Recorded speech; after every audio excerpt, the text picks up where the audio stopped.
va a comprar nueva cunita y la negra Merced ya no sabe qué hacer.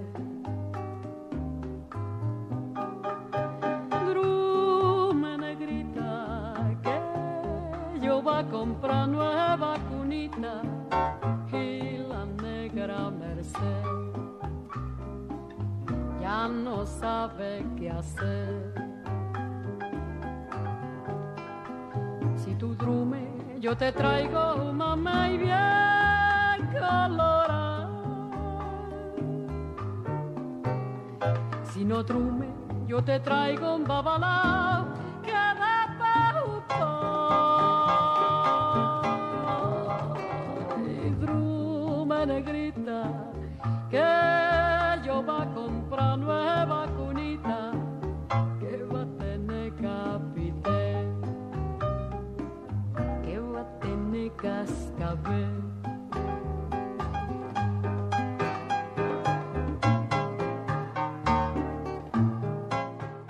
Más allá de lo que mencionaste de las convenciones, las leyes, hay un retiro de lo estatal en cuanto al cuidado, la atención, la educación, la salud de la infancia, que es lo que nos está preocupando mucho en la Comisión de Primera Infancia, que bueno, no solamente es acá en nuestra localidad, ¿no? Que eso es lo que nos está preocupando más allá de lo que podamos avanzar nosotros. Sí, a nivel nacional, digamos, ustedes piensen que en los 12 años del 2003, más allá que uno, al 2015, que uno discuta o no si fue una década ganada o no, como hay debates, y tenés el texto de Kessler sobre la multidimensionalidad de la desigualdad, donde él pone en discusión este tema, hay datos que son empíricos, es decir, nosotros habíamos partido de una relación casi de que un niño de cada 4, cada 5 era pobre.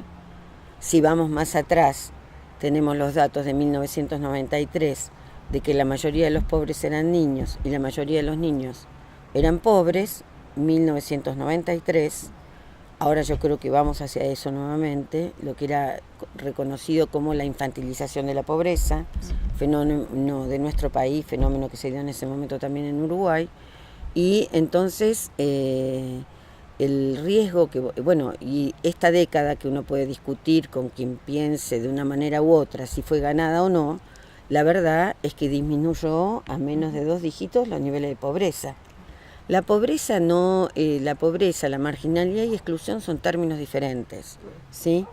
Pero allí cuando uno analiza los datos, en términos de pobreza, digamos, e indigencia, que ahora lamentablemente son datos que vuelven a circular, pero en general casi siempre en manos oficiales, las franjas, que una de las franjas más afectadas es la niñez, porque depende de los adultos, que a su vez son precarizados, a veces son subempleados, pierden el trabajo. Entonces cuando uno empieza a analizar, y eso ustedes lo pueden analizar seguramente en Bariloche, los niños que dependen de familias monoparentales, por ejemplo, mujeres jóvenes, ¿no? Que ya les cuesta lo mismo pagar quien les cuide su niño pequeño que salir a trabajar. Entonces no salen a trabajar. Y la ley de asignación lo que les cubría con el aumento del más del 40% de inflación del año pasado y lo que hoy ya tenemos registrado como aumento, más lo que viene de aumentos de tarifas, etcétera, etcétera, ese ingreso por ley de asignación universal, que ahora va a ser modificado para el año que viene, tampoco le representa lo que le representaba en términos de poder adquisitivo. Las escuelas, hablo no de aquí porque no sé cómo está resuelto, en el caso de Provincia de Buenos Aires, el cupo que reciben por servicio alimentario es mínimo, entonces también la alimentación que reciben los chicos en las escuelas, es decir, en las casas empiezan a recibir dietas cada vez menos nutritivas, pero al nivel de no poder consumir leche y empezar a tener dietas que están en base a hidratos de carbono. Y en las escuelas, que es donde una parte, en el caso de Provincia de Buenos Aires, importantísimo, se alimentan los servicios escolares, también vuelven a tener que maniobrar las escuelas en hacer un menú de guisos y demás que solo son paliativos para el hambre, pero no alimentan. Al mismo tiempo, vuelve a suceder algo que ya había sucedido en las décadas de los 90, que es la pérdida de la soberanía alimentaria en términos culturales. Es decir, que ya los niños empiezan como a no alimentarse en sus hogares y depender de los circuitos en general de tutelaje, donde pueden recibir los alimentos. Entonces, los procesos de pauperización de una sociedad generan efectos de disciplinamiento en el conjunto social. Y el desmantelamiento de las políticas dirigidas a la niñez, en este caso, tienen un efecto que nosotros tenemos que atender, que es que no las desarman, las dejan morir. A diferencia de otros momentos, no es que desarman el programa de orquestas, lo desfinancian, no hay financiamiento para arreglar los instrumentos, no hay instrumentos nuevos, entonces las orquestas empiezan a no poder mantenerse. 2 años, por ejemplo, la Orquesta Avellaneda no cobra los sueldos de los profesores. Entonces, así sostienen una visibilidad de que los programas continúan, pero los van vaciando porque los van desfinanciando. Y los equipos, además, van perdiendo contratos. Está sucediendo eso con el tema de los consejos. Por ejemplo, en Morón, que ahora hay un gobierno macrista, funcionaban los consejos de los niños y las niñas en distintos lugares de Morón. Hoy está desarmado, todos los operadores de infancia fueron descontratados, pero el consejo supuestamente sigue funcionando. No hay ninguna política dirigida a la infancia. Entonces son procesos que hay que atender porque son muy engañosos.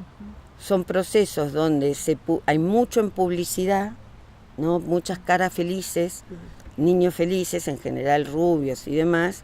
Hay una visibilidad de la felicidad como parte del discurso de significantes que nos pone a todos en un lugar de paridad, de paraísos, de que estamos en un país que progresa, del progreso individual, de que los niños están...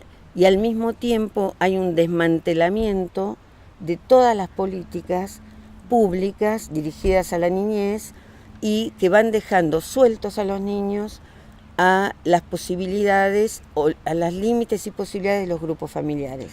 Dejar suelta a la infancia en un país latinoamericano es condenarla a las situaciones de mayor desigualdad y a las experiencias más traumáticas de la desigualdad. Porque los padres, los que tienen trabajo tienen que trabajar más, en peores condiciones, y los que no tienen trabajo tienen que salir a parar la olla como pueden. Y los niños quedan, si hay organizaciones sociales, hay mayor reparo. Si no hay organizaciones sociales, quedan en ciertas solidaridades históricas de los barrios populares, pero bueno, es un tejido que siempre hay que recomponer para nuestro país. Creo que eso, yo confío que en poco tiempo esto se vuelva a activar mucho. En los 90 activó mucho la trama solidaria de cuidado de los niños en los barrios populares. Y hay investigaciones antropológicas de Brasil, sobre todo, de que a diferencia de lo que se piensa, los grupos populares traman estrategias de cuidado en las barriadas. Aunque la madre no esté, hay muchos ojos que miran. Pero eso, cuando hay un discurso de que el otro es un vago, de que cuando hay un discurso de individualización y de culpabilización, es un problema. Entonces, bueno, yo creo que ahí vamos a enfrentar mayores dificultades todavía, mayores dificultades.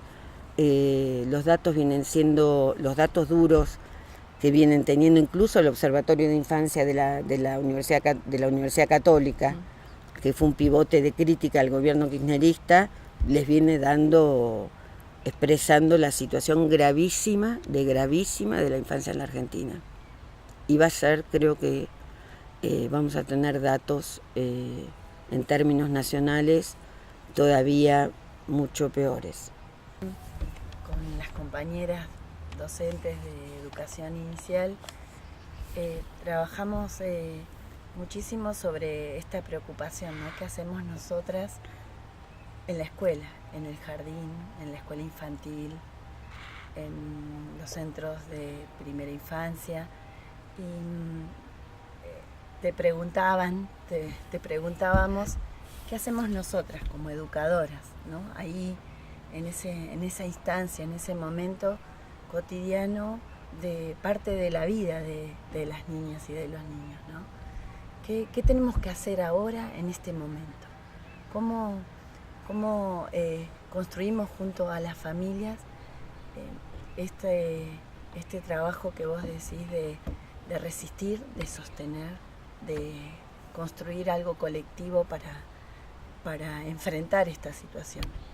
Yo ahí creo que, digamos, sin aspirar a responder qué hacer, porque eso es algo que sería demasiado omnipotente por mi parte, me parece que hay una autora que tenemos que estudiar, que es Judith Butler, que ella insiste en que ahora sacó unos textos muy, muy buenos sobre el tema de los cuerpos, y ella insiste que la precariedad, que en la propia precariedad puede haber acciones de resistencia, y que la situación de precariedad genera y posibilita acciones de resistencia. A mí me parece que siempre lo digo hace ya como tantísimos años, que para mí el trabajo con niños pequeños es un privilegio, ¿no?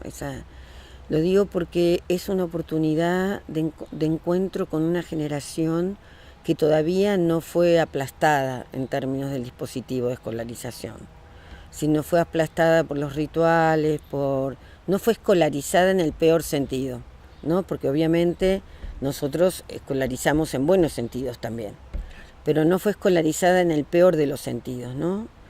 Entonces me parece que es una generación que quiere bajar la luna, que pregunta por aquello que son preguntas del orden de lo filosófico más esenciales, que todo ser humano, si no estuviésemos como en la caverna, diría Saramago, iluminados todo el tiempo por el capitalismo, si nos detuviésemos a pensar en el universo, los niños se hacen esas preguntas. Entonces, esas preguntas que nosotros abandonamos en algún lugar, ¿no?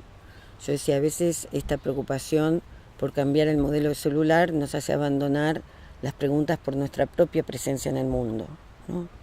Entonces, me parece que los niños tienen todavía en ese tiempo un tiempo que se preguntan por el mundo en sí mismo y en el modo en que lo interaccionan. Entonces yo creo que la educación es filiación, ¿no? Y el capitalismo tardío, salvaje, en el cual estamos viviendo y que en nuestro país es de un arrasamiento brutal, yo creo que es brutal, hace que millones estemos y estén en procesos de desafiliación. Esto lo ha dicho Castel hace ya millones de años. Una categoría que es bastante nueva, tiene varias décadas, pero habla de una desafiliación social. Entonces, filiar al otro es filiarlo a una serie histórica en términos humanos. Entonces a mí me parece que lo que no hay que abandonar son nuestros puestos de trabajo. Pero ¿qué es un puesto de trabajo para un docente? Porque un puesto de trabajo parece que es una planilla, un listado en un orden de mérito, depende en cada jurisdicción, pero puede ser un listado A, B, C, estar aquí, me nombran, una toma de posesión, llego a un cargo, tengo el cargo. Es decir, hay una lógica burocrática que nombra los puestos de trabajo. Y nosotros también, desde los sindicatos, peleamos muchísimo por nuestro puesto de trabajo. Hemos avanzado un montón para discutir la complejidad del trabajo. Nosotros hemos producido mucho en términos del trabajo docente, pero al mismo tiempo a veces abandonamos que ese puesto de trabajo, aparte de la cuestión específicamente laboral, tiene una dimensión pedagógica, filosófica, política, que es ligar al otro y ligarnos a nosotros mismos en esa relación a la cultura y a la humanidad. Entonces a mí me parece que hay un proyecto en el país montado que se está acelerando en los tiempos cronos de la política, sobre todo antes del cambio eleccionario de ahora, para ubicarnos a todos en una situación de precarización absoluta y un desplazamiento de enormes ganancias al capital en la Argentina. Entonces las escuelas son territorios públicos. Hay un intento ya de privatización, hay documentos de organismos internacionales, pero la defensa de lo público es la defensa de lo común, No es el cartel, no sé si acá tienen ustedes carteles, del número tal de la escuela tal, porque una escuela puede ser pública, pero si su proyecto es un proyecto educativo, que en vez de argumentar con la comunidad de qué se trata de enseñar, qué es lo que va a enseñar, hacia dónde va, en vez de discutir con los niños determinadas cuestiones, en vez de poner con los jóvenes los criterios de evaluación de las evaluaciones que va a tomar, en vez de democratizar los tiempos y espacios, no es pública. Es público su nombre, pero no es una escuela pública. Entonces a mí me parece que un debate que nos debemos es cuán públicas son nuestras escuelas públicas, porque la defensa a rajatabla que vamos a tener para los años próximos es defender la escuela pública como territorio de lo común, como territorio de derecho, como territorio de la igualdad. Y el docente de nivel inicial es el que está primero. Nosotros somos los primeros, así como los niños son el inicio, los que trabajamos en el nivel inicial somos los primeros, somos las primeras, somos las que abrimos las primeras puertas, somos las que invitamos por primera vez al mundo, los que ofrecemos los nombres de los colores, los que nos salimos a un parque a mirar el cielo, los que dibujamos las nubes, somos los primeros. Entonces ese de ser el primero tiene que tener una carga pedagógica, no tiene que ser todo tomado por el discurso del amor, que algunos maestros y yo también a veces odiamos a los niños en determinado momento. Y hay que poder decirlo por el agotamiento, porque no es fácil trabajar años y años. Yo no sé cuántos niños habré tenido en mi vida a cargo, pero más de 500 seguro. Entonces uno no puede amar 500 niños, excepto que esté esquizofrénico. Entonces el discurso del amor es para quitarnos la herramienta de la pedagogía, de las pedagogías. ¿Y cuáles son las herramientas de las pedagogías hoy de un docente a nivel inicial? Porque ahora vienen con un packaging tipo McDonald's para que englutamos lo más rápido posible, de que tenemos que hacer como la Reggio Emilia. La Reggio Emilia es una muy buena propuesta europea, pero con un financiamiento propio de la Reggio Emilia, que es una localidad, o de otras localidades italianas, donde tienen ateliers, donde tienen violinistas, donde tienen una planta de actores institucionales que nosotros no tenemos.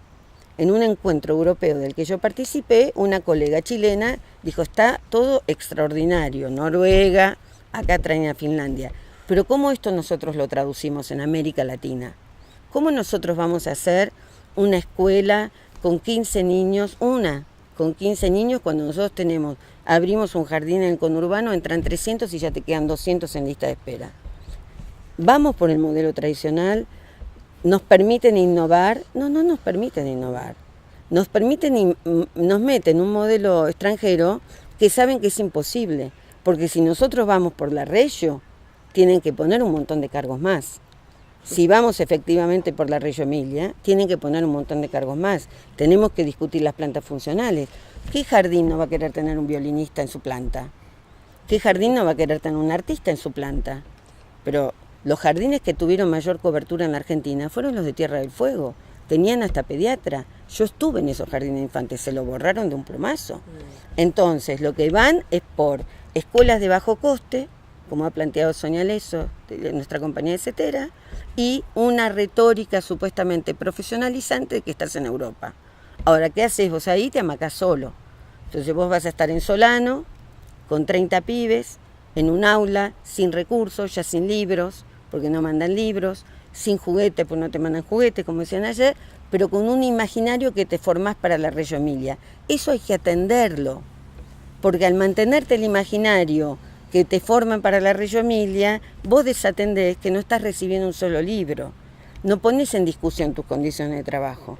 Entonces nadie niega que la Waldorf es interesante, pero la Waldorf, ¿cuántos niños atiende por maestro? ¿Qué espacios tiene de trabajo? ¿Qué presupuesto tiene? Porque son privadas.